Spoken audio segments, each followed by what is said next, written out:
Olá pessoal, vamos nessa aula dar continuidade na aula de programação CNC voltada a torno. Na aula passada eu falei sobre como encontrar coordenadas para fazer a movimentação da ferramenta no desenho, na aula 1. Nessa aqui eu vou falar um pouco sobre funções de programação. Vou estar dividindo essas aulas, né? Vou falar inicialmente de duas funções iniciais. E nas demais aulas vou passando as outras para não ficar sobrecarregado.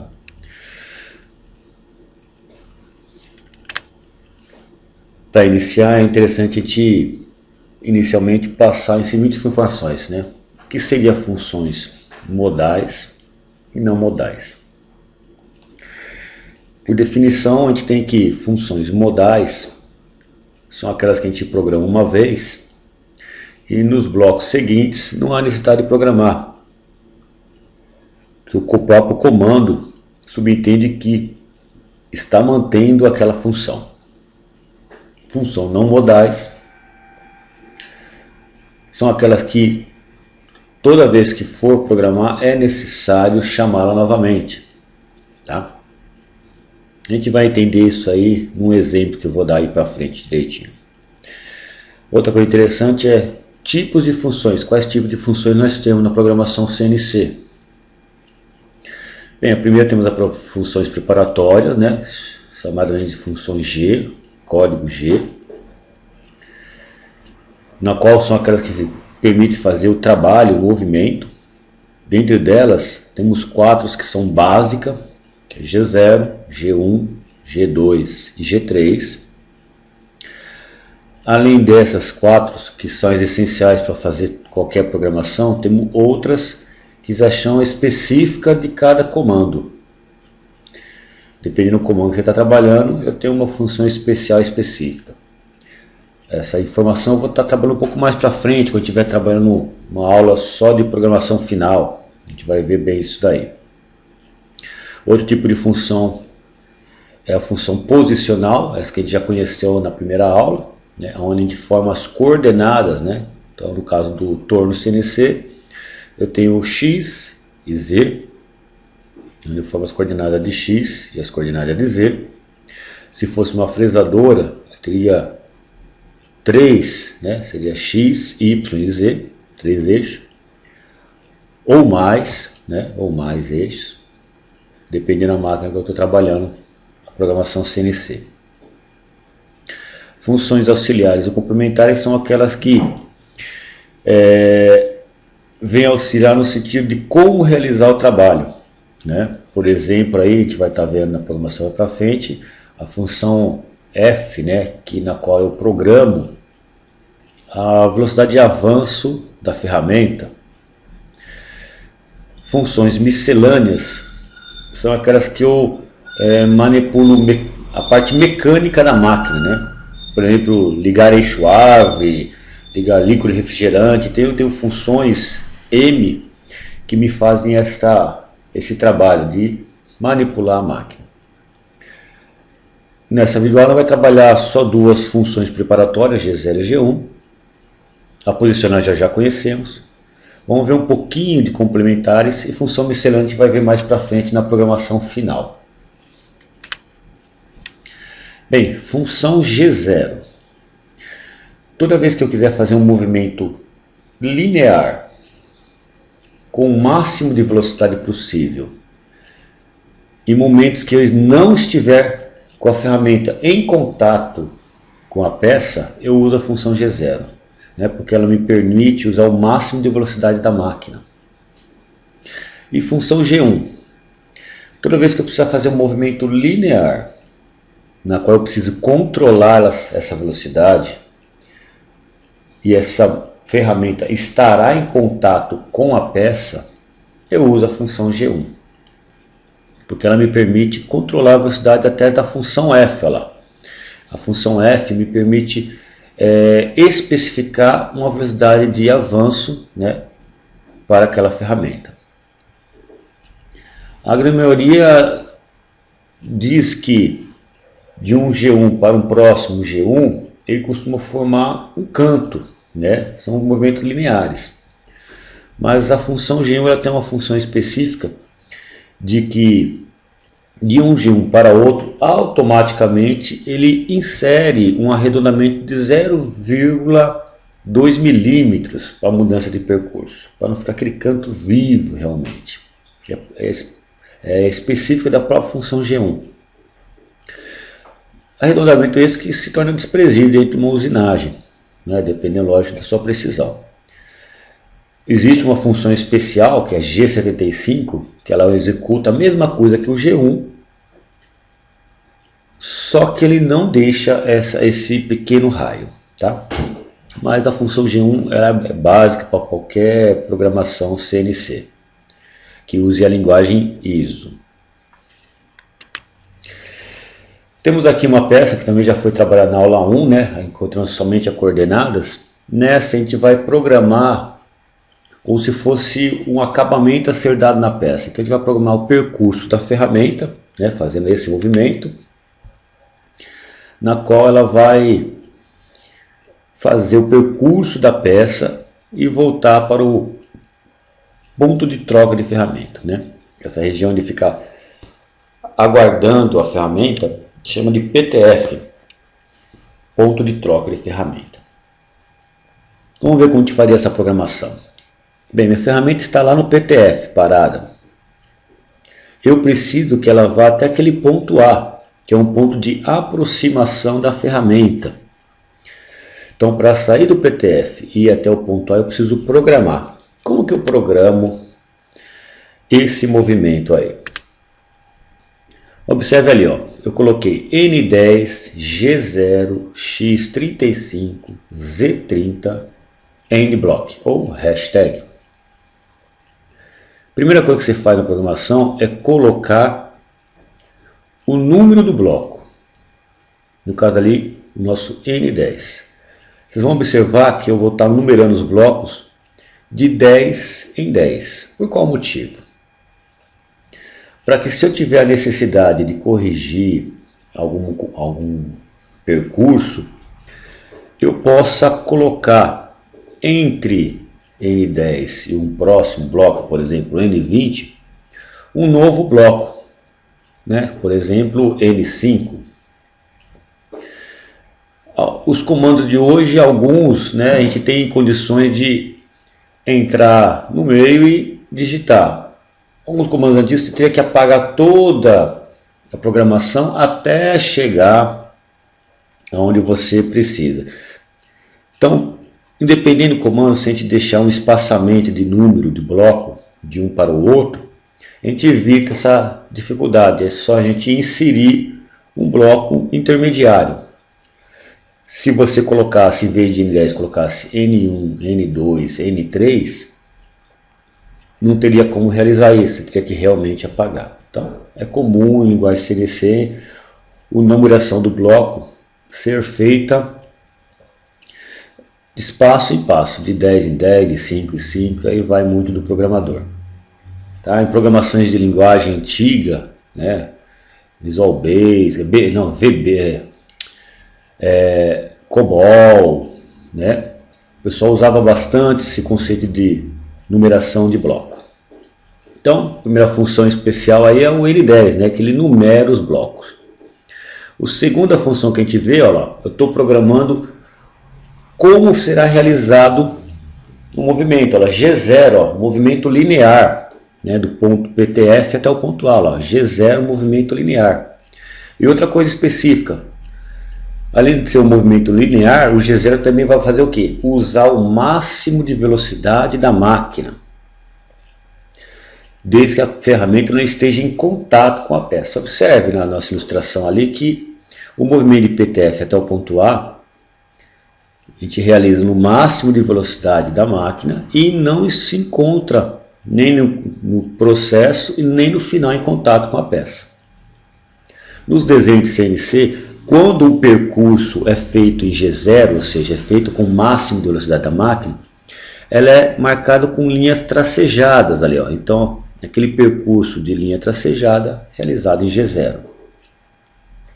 Bem, próxima função. Função X, que informa a coordenada X. a posição da ferramenta em relação ao eixo X. Função Z, que forma a coordenada no eixo Z, né, a medida do 0 peça até onde se encontra a ferramenta em Z. Essas duas informações X e Z já foi trabalhada na aula passada, não vou estar detalhando agora para a gente não perder muito tempo. Quem não pegou ainda é interessante voltar à aula anterior. E outra função exponencial nossa ali é o nosso hashtag, também conhecido como endBlock. Ou seja, toda vez que eu termino de programar um bloco, eu tenho que formar a máquina que aquele bloco terminou para que ela possa ir para o próximo bloco para fazer a leitura. Então eu acrescento o hashtag para que ela entenda que ali finaliza aquele bloco e que vá para o próximo bloco. Bem, nossa ferramenta está lá no ponto A. Eu quero que ela vá até o ponto B. Tá? Eu não coloquei o ponto B nesse desenho. Se você não viu isto ainda, é interessante novamente ver a aula anterior. Ou seja, vamos lá para o ponto B. Quero que ela faça esse movimento de faceamento. Como que eu faço para realizar esse movimento? Vamos olhar ali, ó. Novamente, ó. Vamos programar esse bloco. Primeira coisa que eu faço, número do bloco. Bem, o próximo número estou fazendo de 10 em 10, então o próximo é N20. Esse movimento foi feito ali em contato com a peça. Então não posso usar G0, vou usar o que? G1, que é um movimento linear, na qual eu posso controlar a velocidade. Então, G1. Próxima função a ser programada, a de posicionamento, ou seja, determina a coordenada X e a coordenada Z, para onde deve ir essa ferramenta. Então lá, minha ferramenta foi para X-1 e Z30. Próxima função a ser programada, a velocidade de avanço, né?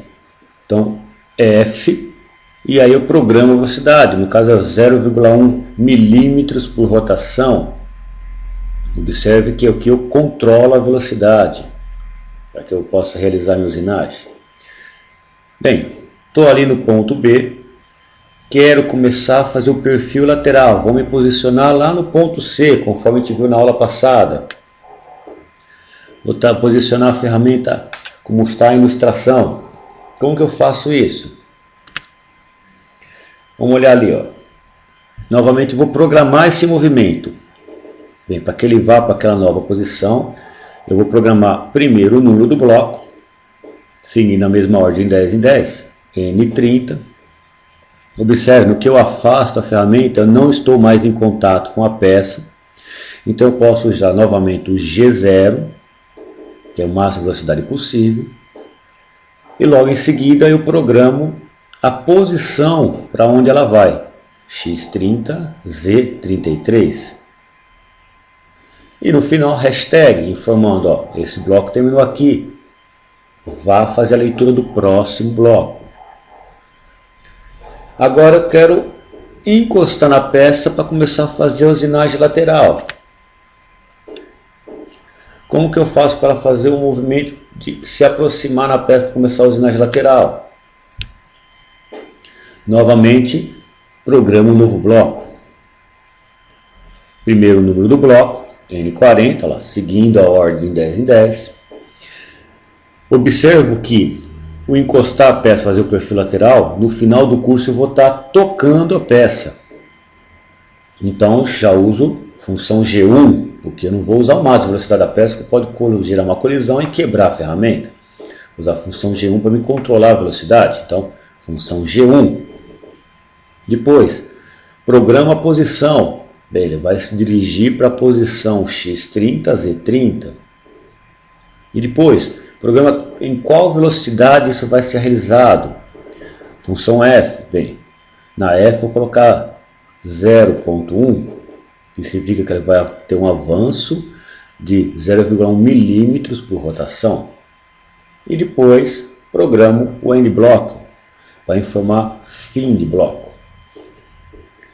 E assim sucessivamente. Vamos para o próximo.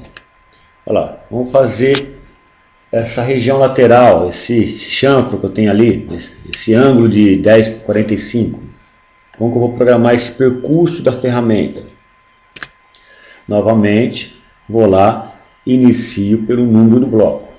Próximo bloco, N50. É um movimento linear e está em contato com a peça, então é a função G1. Informa a coordenada até onde ele deve ir, x50, z20. E depois, fecha o bloco, informa que aquele bloco terminou. Observe que nesse bloco aqui eu não programei o f, porque o f ele é uma função modal.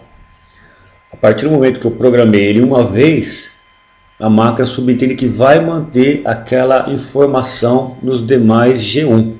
Então é uma função modal, então ele vai manter aquela velocidade de avanço de 0,1 milímetros por rotação.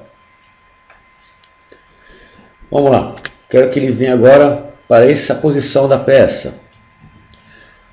Vamos programar ela. Novamente, inicio com o número do bloco, G60, N60. Movimento linear em contato com a peça. Função G1, que é movimento linear, na qual posso controlar a velocidade. Posição para onde vai a ferramenta. Então uso as coordenadas para aquela posição, x80, z20. A velocidade que eu vou usar é a mesma, então não preciso programar F1, desculpa. Não preciso programar F1, porque é modal, ela vai subentender que vai manter aquela informação. Vamos para o próximo movimento. Esse movimento de tirar levemente a ferramenta da peça em ângulo. Por que a gente faz isso? Como eu já falei na aula passada, é um costume de evitar aparecer aquela pequena rebarba que fica no cantinho, né? Quebrar aquele cantinho de leve. Então, a gente considera que esse movimento também está em contato com a peça.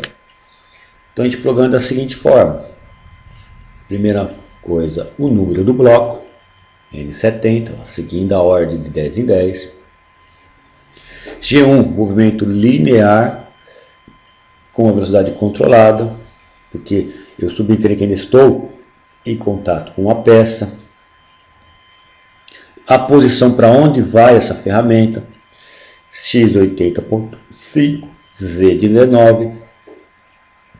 Se você não lembra o porquê do 80.5, é interessante você voltar na aula anterior e dar uma estudada.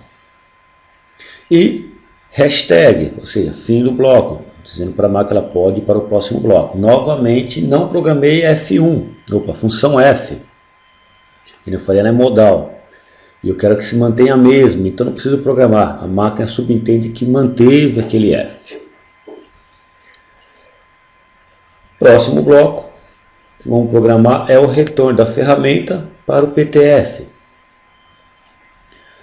Como que eu faço isso? Observe, que daquele ponto até o PTF eu tenho linha tracejada, então não estou em contato com a peça.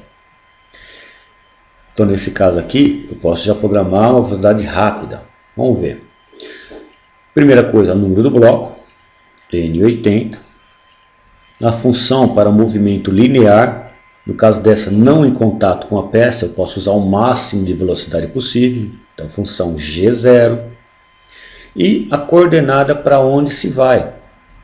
No caso do nosso PTF está em diâmetro de 200 e comprimento de 150, então x200, z150.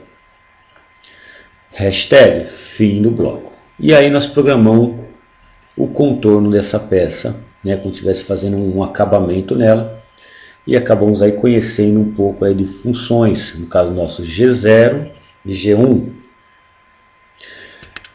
Uma coisa interessante é que como a função F1 é modal, a G1 também é modal. Se eu quisesse só programar o primeiro G1 na linha N40, no bloco 50, 60 e 70, não precisava colocar G1. Era só eu colocar as funções posicionais, X e Z. Porque a máquina subentender que é uma função G1 e que a velocidade, o F, ia se manter. Então, G1 também é uma função modal. Diferente do G0. G0 ele não é uma função modal. Toda vez que eu necessitar, eu preciso programar ele. Uma outra coisa interessante também, no bloco 50, em relação ao bloco 60, eu tenho que o Z, a coordenada Z, tem o mesmo valor. Assim como acontece no N10 e no N20. Quando uma coordenada vai se repetir no próximo bloco, eu não tenho necessidade de informá-la, porque o próprio comando vai subentender que aquela coordenada que não foi programada vai ser mantida também. Bem, espero que vocês tenham entendido. Se tiver dúvida, entre em contato. Estou deixando aqui alguns exercícios para vocês fazerem já com a colinha, vocês exercitarem e verificarem se deu certo, se correu certinho, se houve alguma dúvida, poder corrigir. Esses exercícios também estão na lista de exercícios, estão na página que eu já passei para vocês na videoaula passada. É interessante vocês, quem não assistiu ainda, assistir a aula anterior, para que entenda o que é função posicional, entenda o porquê de alguns movimentos realizados aqui na programação, né? Que eu não comentei nessa para não ficar muito extensa, para que a gente possa continuar dando andamento. Na próxima aula eu vou estar falando um pouco mais sobre funções de programação.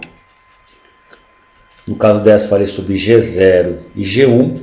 Na aula que vem eu vou estar falando sobre G2 e G3, aquelas que fazem movimentos giratórios, circulares, tá? Para a gente começar a trabalhar uns perfis um pouco mais complexos. Espero que vocês tenham gostado da aula. Se precisar de alguma coisa podendo ajudar, entre em contato. Um abraço.